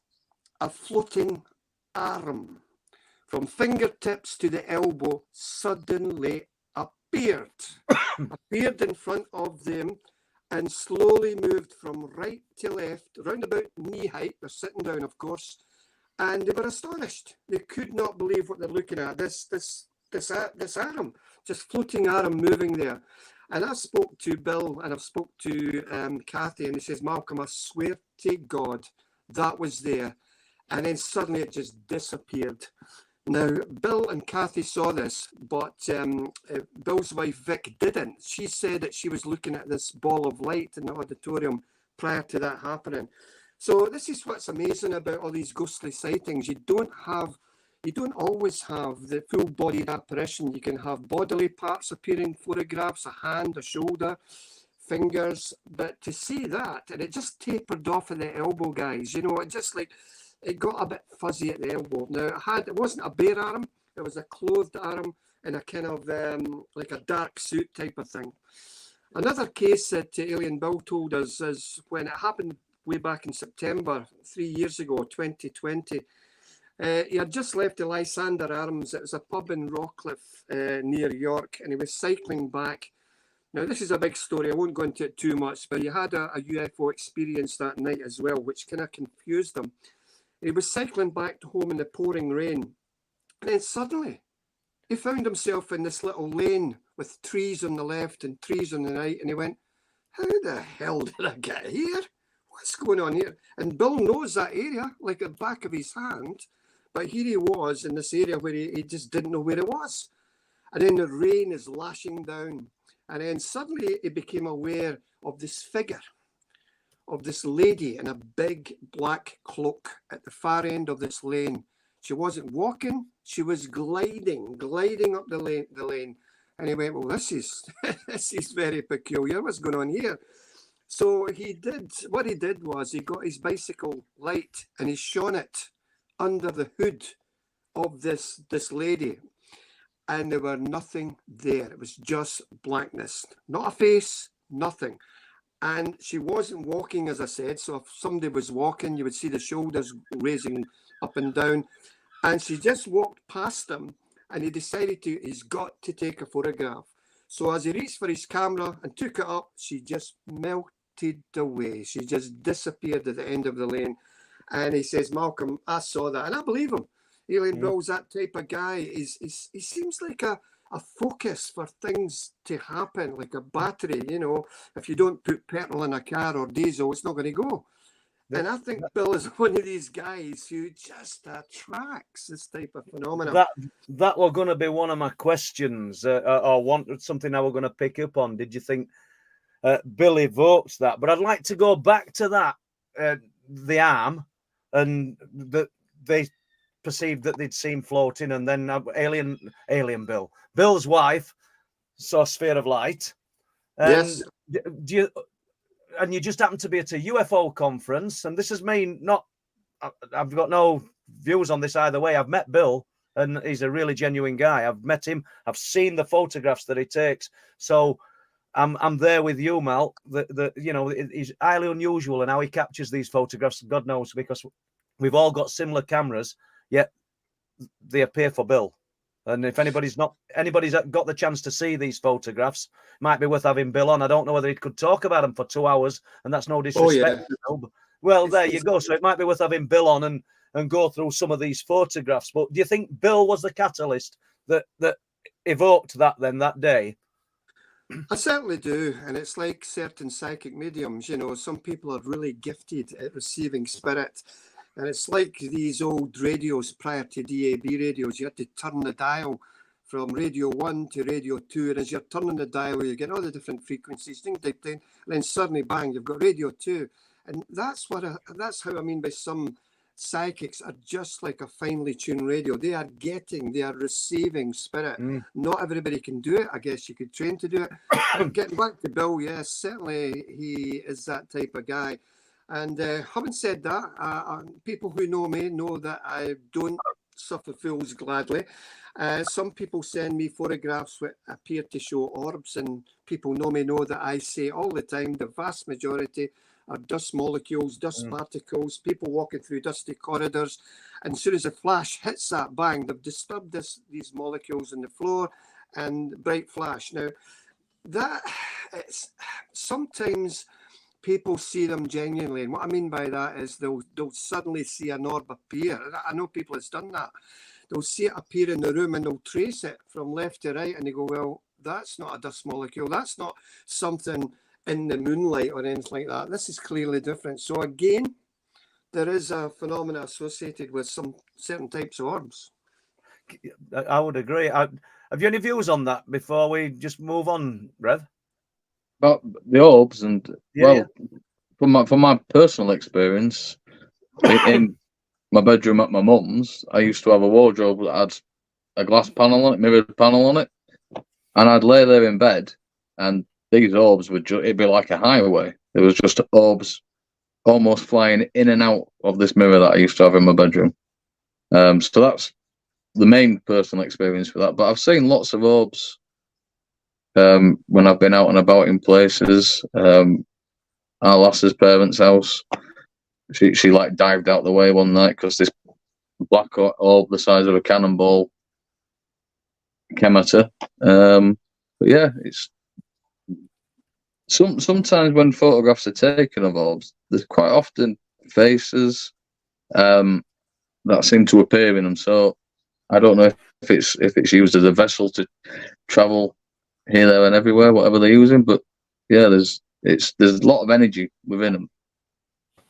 Okay, thank you. Les, before you go to questions, because I'm sure you must have some here, I just want to draw back because Ian Linford, Linny, has said in chat, can Mal go finish his story that he started before his audio went?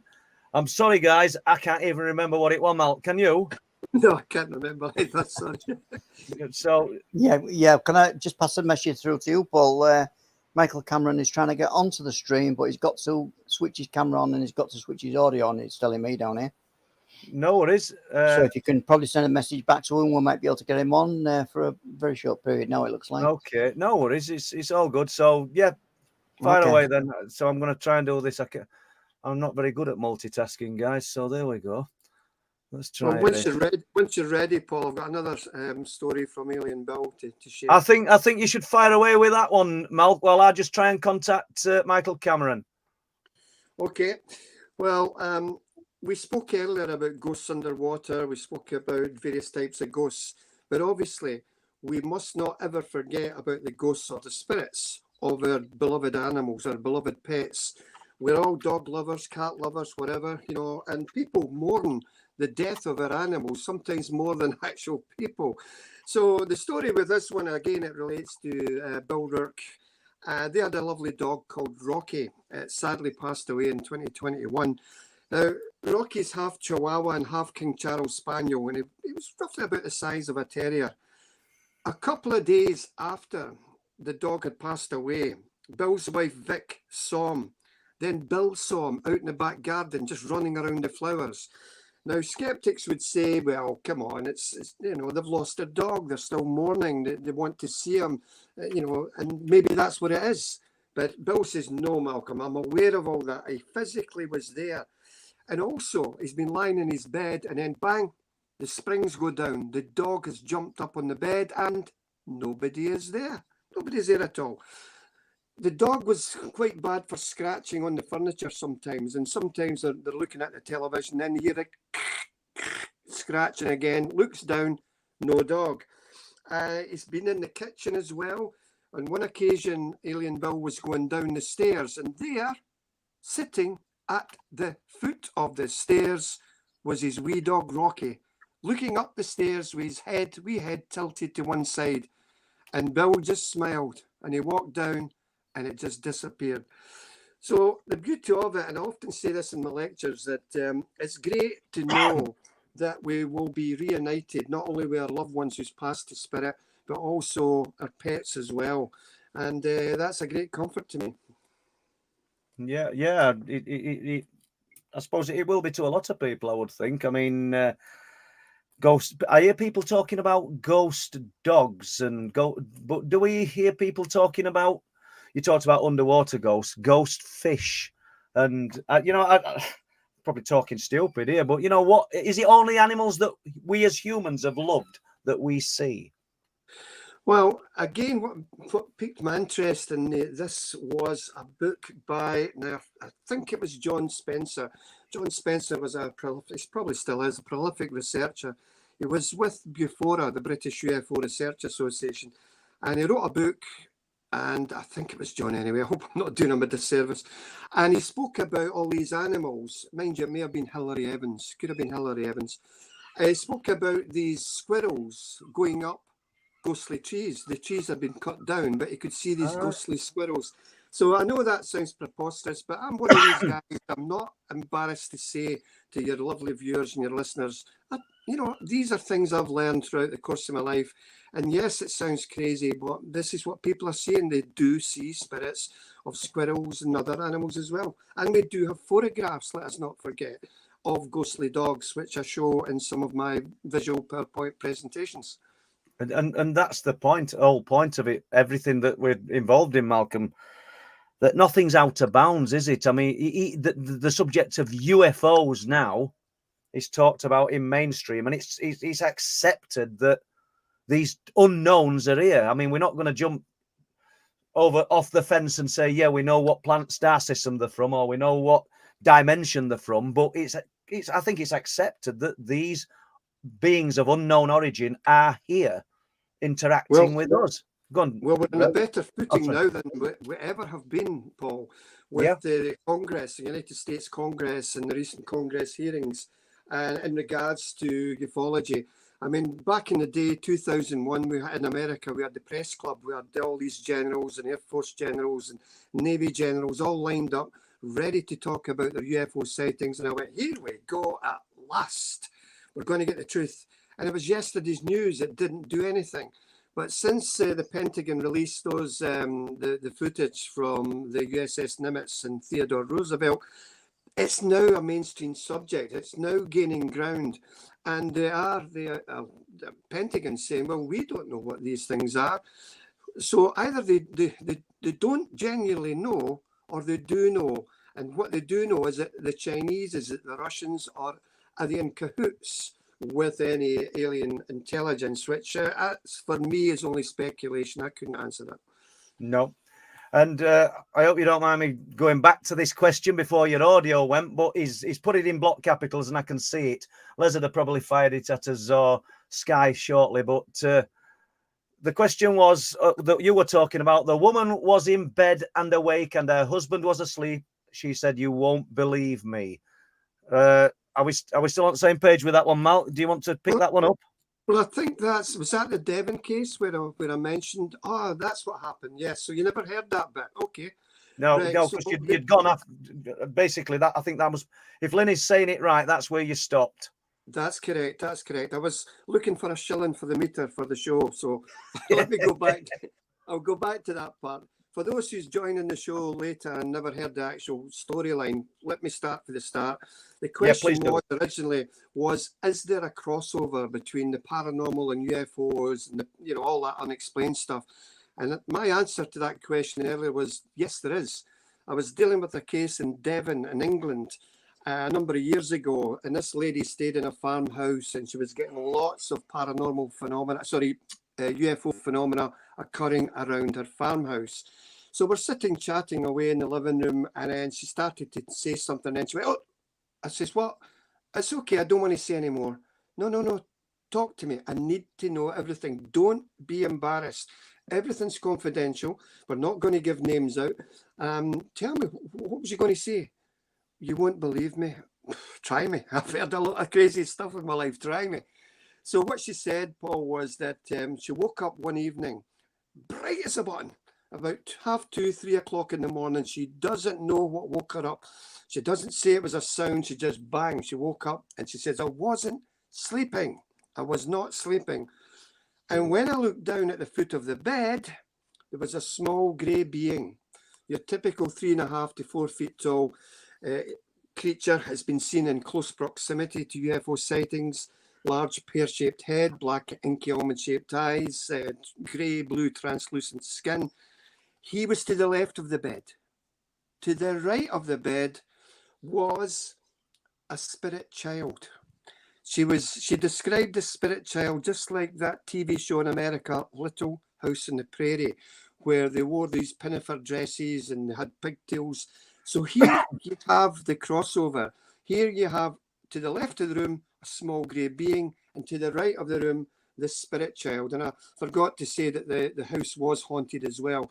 So that's the only case where they've had a crossover, mixing, gelling together in the same vicinity.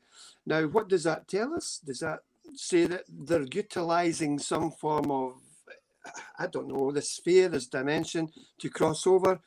or who knows? But that's the only case I can refer to, and it blew me away.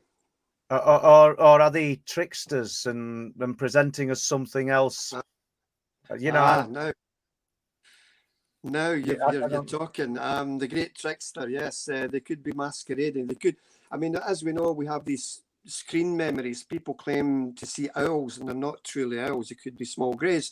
So was that small grey putting this spirit child as a projection? Maybe there was a secondary alien being in that room, but they didn't want to alarm her too much, so it was a screen of a small child. Speculation on my part. Any views on that, Rev? Yeah, I mean that's similar to like the succubus type thing, where it takes on a different form to do what it needs to do, whether it's to scare you, to reassure you, whichever it is. But yeah, I've never heard of an alien being and a ghost in the same room, so to speak. But yeah, it's definitely crazy, isn't it? It really is. When I was about 5-year-old, Malcolm, and I think you've read Night People. Obviously a little boy's not going to keep a diary. I think I was about 5. I woke up. It was summer because it was light outside and it was early hours at morning, and I sat forward in bed, and there were a row. It's like what you said earlier, this Malcolm. You'd be embarrassed to say this years ago, but I'm not now, because I'm not going to deny what I saw. And there were a row of. There were 2 tall beings and 2 small ones, and they look aliens, for want of a better word. I'm just reluctant to say they were from outer space because I don't know where they were from. And I turned away because I was absolutely terrified, frightened to death. And a little boy probably stayed like that, maybe a minute, 2 minutes. It might have seemed like half an hour, but it weren't. And when I turned back, what I was looking at were a row of people from my mum and dad's wedding album. Not joking. I take that to grave. That's what I was looking at, a row of people from mum and dad's wedding album. No church, no grass, just them. And we were poor. We didn't have nothing, but there were no bookshelves lined with books, but there were a wedding album, and I had looked at that picture, and all I can assume is that either they were putting that image in my head, or they had somehow morphed into what I wanted to see. And if that sounds crazy, people, I'm sorry, but that's exactly as it happened to me. I have no memory after that. But so the alien and the ghost, I think it's possible, it's plausible. I don't know what the mechanics of it involve, and whether one is a separate entity to the other. I don't know, Malcolm, or Rev, I don't know. Either the same entity, but just appearing. Yeah. To see what the effect is, it's. Yeah, it's definitely odd. So we've got Les back, so this might imply questions, does it, Les? Yeah, I mean, a bit of an inquiring question, but I'll put the question on the screen for you, Malcolm. Whether you want to answer it is up to you. So the question is, sorry, where are you from exactly, Malcolm, at the moment? And it's talking about where you grew up. Well, where I'm doing this show from is a wee place called Socky, near Alloa in Clackmannanshire in central Scotland. I'm from this neck of the woods, and I left to go and live in England in 1998, and I stayed in England for 23 years. I just came back to Scotland recently, and lived in London, Carshalton, Sutton, latterly in a lovely wee place called Hastings in East Sussex, and I miss Hastings tremendously. But I'm back here in Scotland, chasing ghosts, Nessie, you name it. But yeah, I'm phoning you from Socky, and of course Socky is the area which has the biggest poltergeist case, the Socky poltergeist case, massive big case, and that's where I live. Yeah, Socky. Les, did you come on to ask questions? Right, we've got more questions because I want to talk about this poltergeist. We've got to plug out Malcolm's book without a doubt, but we've got to do the poltergeist, even though you've done it before. Go on, Les. You can see that question, Malcolm. Tony Worrell is asking, has there been any recent ghost sightings on the A75? Is it still active? I'm not aware of any recent sightings in the A75. I think there's, I mentioned something on I think it's A75 in the book, where a lorry driver was driving down the road and these balls of light came towards him. These orbs of light, they were about the size of a basketball. They were all in line, and they just came straight across the roof of his truck and went away in the distance. But not any recent ones, no. Okay, do you want to move on, Paul? Well, and I'm being biased with this Sorky poltergeist, aren't I suppose? Let's have some more cases from your book. What about we've done the haunted villa, have we? What about some more UFO cases? Well, what about a wee demon? Would you like a wee story on a demon?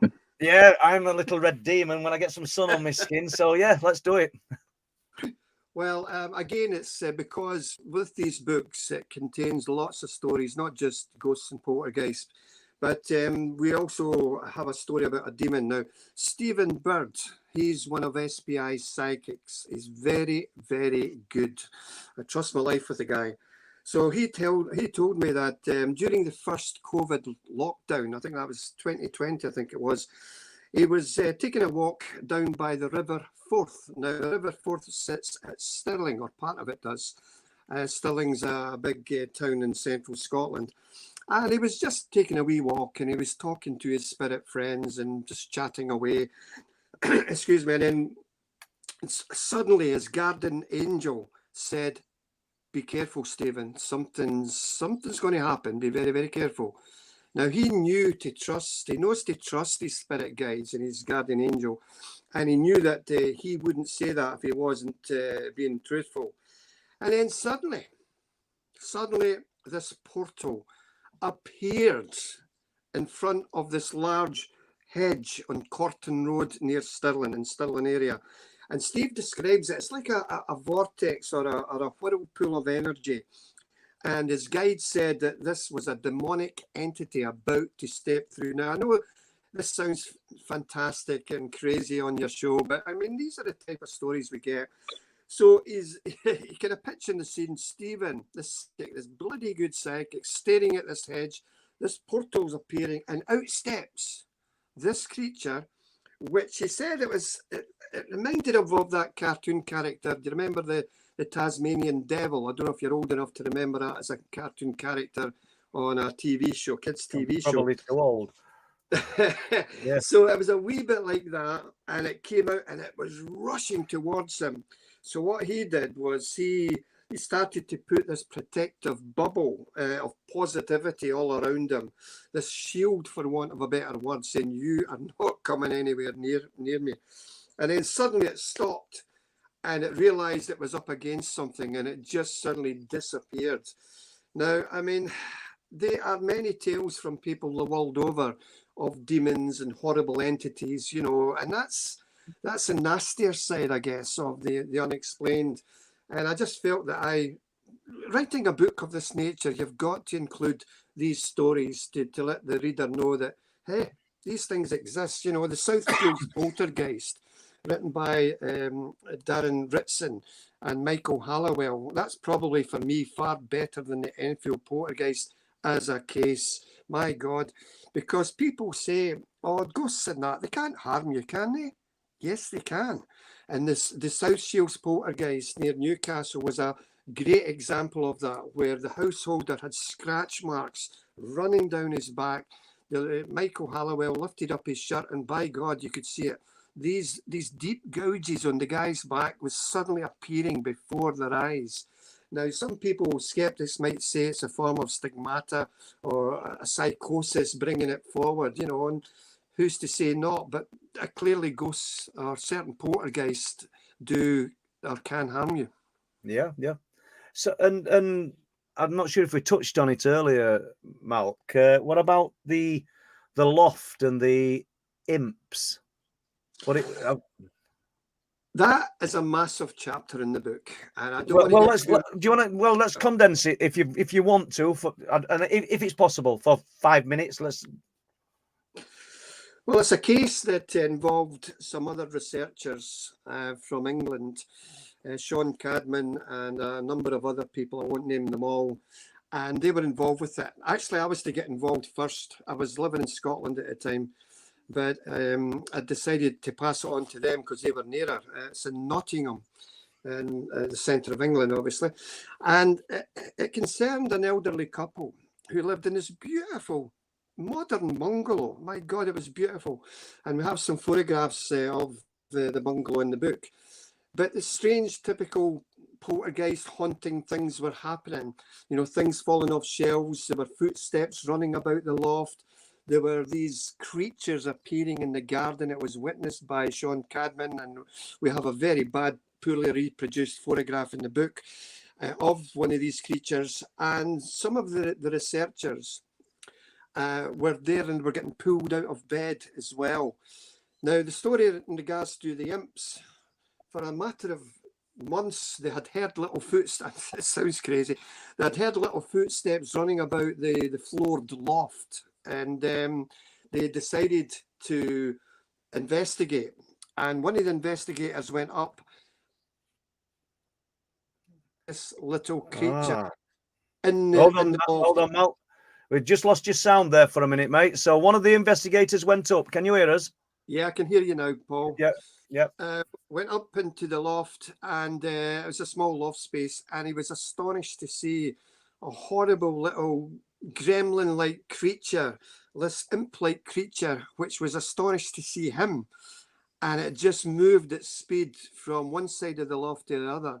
Now, I know the person who relayed this story, and honest to God, he's true as the day is long. He was actually taken over in the back. It's all there in the book. He was taken over by a nasty spirit in the back garden, and he was swearing like a trooper, and he was in a terrible state. They've had many psychics there trying to alleviate the problems, and if anything, they made them worse. You know, so that was quite nasty. Sadly, the old lady who lived in the house, she's passed on now. But even when she was driving in her car, backing out of the garage, they were bang, bang, bang on the car roof. One of the researchers were with her, and he could hear it as well. And there were nobody in that garage. Nobody was in the roof, you know, on top of the car. And it just goes on and on and on. It was a massive case. I would dearly have loved to have been involved myself, but I passed it over to Paraforce, and they researched it. And yes, it's a shocker. It's fascinating, that, isn't it? You know, a newish bungalow, and it's not ground based. It's in the loft. It has got a loft space. I should have mentioned that. Yeah. I mean, yeah. What's happening there? Do you think it's a locational thing, and that whatever it is tied to that area, that earth? I don't know. Well, they had across the road, it was or nearby was one of the famous Hellfire clubs, and as anybody that knows their history about that, there was a lot of shady goings on, to say the least. The conjuring up of evil spirits and all that. So whether that's a crossover, it's flooded that area, you know, is open to debate. But as I say, we do look at all this. There is a lot more that I've got the brief moment in time to share with you lovely people here tonight. Yeah, that's fine. Find out. Yeah. Have you any views or knowledge at all like that, Rev? Of imps? I have an account from my brother-in-law when he was, how old had he been? 12, 13? He was at choir practice, and the local church in the middle of the town. It's the road that runs down it, like most churches. It's built up, so from years and years and years of graves, it's built up from the road. So when they came out the back, and I think they came out with the vicar, there were maybe 2 or 3 of them. He says there was this little fella, about 2.5 foot tall, hiding behind the gravestones. And he kept peeking out, looking, and they all saw it, including the vicar, and he kept peeking at them. And eventually he disappeared off up the back of the graveyard. And the way he describes it is he looked very much how the goblins in Harry Potter are today. Them sort of long nose, craggy, you know, elongated features, but little. So, but yeah, I know if you think about a bungalow and the space above it, depending on what was, say if there was a mill there, for instance, somebody died in one of the weaving sheds, that's 2 floors up. Is that where these apparitions appear from in new builds, like you say, tied to the land. So Yeah, but I suppose that's a possibility, but yeah, why not? Yeah. well, there was I remember reading a case about a new build in Sheffield, and they had 2 children appear in the room, dressed in Victorian clothing, appeared there. So when they looked into it, it turned out that there was a pond there for a previous mill, and 2 kids have drowned in it. So it like you were saying, it ties the land, even though our modern use of it, we think it's never been used before. Land's been used since forever on it, so it has such a history, such a absorption of energy. Yeah, I would agree, and there'll have been things taking place on these areas of land that aren't even documented, and so yeah, it's fascinating, and hence the place names to the areas of land. I mean, just off top of my head, like Devil's Gorge and things like that. And do you know what I mean? You'll have come across places, Mal, won't you, with names and connotations to strange goings on. Yeah, I mean, it's endemic within the British Isles. You have these places with supernatural names and all that, but then you could say to yourself, was that just placed there to ward people away from the area? Maybe the landowner didn't want anybody trespassing on his property, so he called it the Devil's Gorge or something like that. But that's the twist of the tale, is that would entice people like you and I to go there, It would, and then it throws us into that area where this name's being created to keep people away, and do we then create what is seen, the Topler? Do you know what I mean? Does that follow? I suppose it does to a degree. Again, like we said earlier, anybody thinking about a creature or a ghost, and if a certain area in the United Kingdom is meant to be haunted, the more people think about it, maybe they create the thing themselves. Maybe they create this image themselves.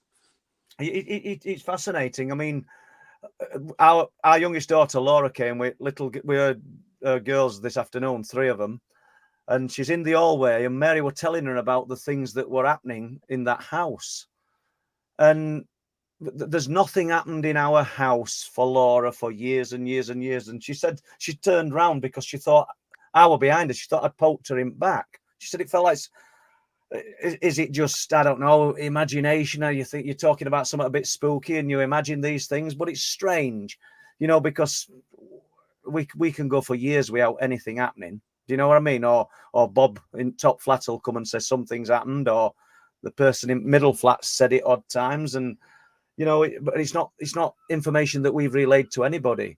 So obviously we were talking about that to Laura this afternoon, but let's just jump back to what we got. We've got 8 minutes left, Malk. Is there anything that you want to tell us about that's going to entice people to buy the Paranormal Great Britain Volume 4? Because I know from reading your other books, Malk, I'm not just saying that because you've been kind enough to send them me in the past, that they're great reads. So first of all, then let's just go to where can people obtain these books, or this book and your others? Yeah, I mean, you'll find all my books on Amazon platform, not just here in the UK, but Europe as well. That's where you'll find them. But the book is peppered by, cellular memory. We're looking at past life experiences. We're looking at some crazy stuff at Cairnpapel Hill. It's a Scottish hill in central Scotland. Strange myths, fairies, elementals, and we're looking at premonitions. The chap who was walking to one of the Twin Towers, and he went, nah, something's bad's going to happen here. I'm not going. And so we're looking at premonitions and stuff like that. We're looking at the premonitions of Aberfan in Wales, where the big slurry came down and engulfed that poor primary school, and a lot of children lost their lives. We're looking at ball lightning. I mean, it's peppered with a lot of different stuff. And of course, the big SBI investigation that we did in Condorant, which is near Cumbernauld in Glasgow. And that's another big haunted house by a nasty spirit by the name of Jeffries. who was plaguing the mother and the daughter in this house. And again, that's got its own chapter because it's such a big case. We took along a number of psychics to that, and it was pretty nasty, to say the least. And yeah, so without any further ado, get the book, folks. Yeah, it's a full spectrum of unexplained phenomena, which is brilliant. Now, it looks like we've got about 5 minutes left. I don't want to put Les on the spot, but if there's any questions, Les, let's come back to them and let's go through one or two. Is there any? Well, I'll just start. You might get this one as a quick one, Paul. If I put that on the screen, it's just one for you, and perhaps something you can expand on in the future. Yeah, what sinister stuff do you think is going on at Bempton? It's hard to say, Rachel. You know, it's not all sinister. You know, there's the light form phenomena is just spectacular. When me and Lee Haywood saw it, we were blown away. So it's not all sinister. There's clearly is a dark element though, and I will expand on it. I'll make a note of that and we'll go for that next week. Right. 1423. Where can I find out Malcolm's contact info, and is he getting involved this August? I don't know about the second part, but contact information. Well, I've put a lot of links in tonight's description box from the live stream, Malcolm. But if you want to tell anybody, give any email address out, it's up to you. Yeah. I mean, I'm always happy to hear from like-minded people, and my email is as follows. It's Malky. That's MALCKYSPI @yahoo.com, and I'm always happy to hear from people with their stories, any photographs, their encounters, etc. It'd be lovely to hear from you. Excellent. Okay, do you want any more, guys? Well, we've got 5 minutes here, so if there's a question, I'd like to get questions out of people. Have you got? Go on, Rev. Sorry. Yeah, I mean, I'd like to ask Malcolm. I've never heard of any apparitions relating to prehistoric man, cavemen, etc., like that. What's the earliest apparition, or where the apparition dates from that you've heard? Well, they go back, obviously, even to biblical times. But when you look at some of the tales of Socrates and all these other people back in the Roman days, they claim to have seen spirits as well. So, I mean, it's not just a new thing. It came in the 18th or 19th century. It's way back. Ghostly spirits go way back. But a good question about cavemen. You would imagine, well, possibly the only way I could answer that, and it's just speculation, that I dare say that the spirit of ancient man, when he passed on, maybe he stayed around as well, and the people around him saw him. But it's like an old recording. Eventually, it just dissipates and it's gone, and you can't see it. I liken it to the old VHS recorders, before we had the recorders we have today. With the VHS recorders, they taped the program, then they taped over it, and they taped over it, and they taped over it, and eventually that VHS tape got withered down, and the colours were wishy-washy and it was speckly. So maybe some hauntings are just like that. Eventually they will go away and we won't be able to see them. So maybe that's why we don't get any sightings of cavemen. But having said that, some people at Kennet Longbarrow, Stonehenge have whimsically seen shadowy people, shadowy figures moving, flitting about the stones, and that goes back to ancient times as well. Thank you. And I think we're just about pulling it to a close here. Malcolm? Well, I'm going to pull one bombshell question. This one is a good question. And I apologise in front now if obviously I won't get to the other questions what are on my list. But here's this question. Conduit 7 is asking, has a researcher ever solved a case? No, I know I haven't. What's to solve? What's to solve? Good point. I suppose we solve things if there's a logical explanation. It wouldn't be unexplained phenomena if we could solve it. That's my thoughts. My thoughts are that some of the cases we've been involved with, we have solved. And what I mean by that is, on one occasion, SPI were dealing with a haunted house in Scotland, and the lady said, just find out who it is. I don't want you to get rid of it. We just need to know who's causing these disturbances. It's not malicious. It's not bad. We can live with it. And so on any given investigation, we'll try and get a rational explanation, as I said before. And 9 times out of 10, they have. So we have solved cases where people have claimed a ghostly sighting and we've found out what that was. Whether that's good enough evidence to, to go to Joe's skeptic, who knows? But cases are there to be solved, and it's a good question, yeah. Right, have you got 30 seconds? Any views on that, Rev? Yeah, I mean, where do you start and where's it end? Basically, innit? So, yeah, we're going to keep chasing his tail, aren't we? Until we might get little glimpses, but we're going to keep chasing his tail. Exactly, a good point. Yep. All I will say, Paul, for me, there is this continuity after physical material death. I'm not saying that lightly. That comes after many, many years of research and digging deep. I tried to disprove it. But the evidence, when you look at it, folks, is so damn overwhelming. Believe me.